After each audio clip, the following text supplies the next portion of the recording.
Теплая и бесснежная зима пока не сказалась на состоянии зимых посевов. По словам специалистов, сейчас сходы в нормальном состоянии, но повод для беспокойства за урожай все же есть. Предварительные прогнозы на случай дальнейшего отсутствия снежного покрова сделали в региональном филиале Россельхозцентра, а также озвучили ряд рекомендаций для укрепления и развития растений. Ибрахим Цароев взял на заметку.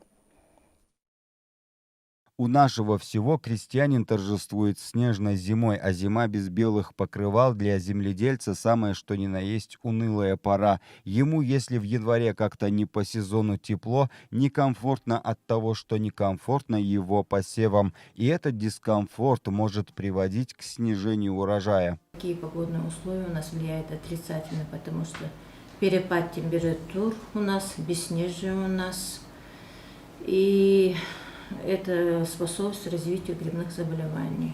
В голосе специалиста Россельхозцентра не слышится отчаяния. В каждом хозяйстве должны быть готовы к подобному климатическому развитию ситуации и знают, какие семена и как качественно у них ушли в землю. Если семена были качественно протравлены, если вносились минеральные удобрения, если они пошли под зиму в фазе 2-3 листа и в фазе начала кушения, и они подготовлены, и накопилось достаточное количество сахара, то растения такие будут более стрессоустойчивые.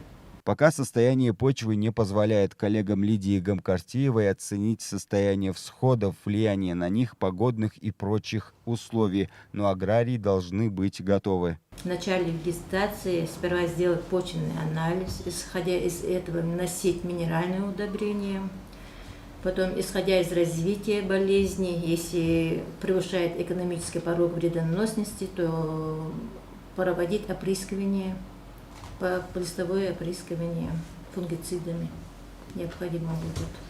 Помощь в этих процессах сельхозпроизводителям специалисты Россельхозцентра окажут и спецсредствами. Филиал располагает препаратами типов Гумат и План-Риц, регуляторами роста с эффектом антистресс. Ибрахим Цароев, Магомед Нальгиев, Хеда Барахоева, Вести Ингушетия.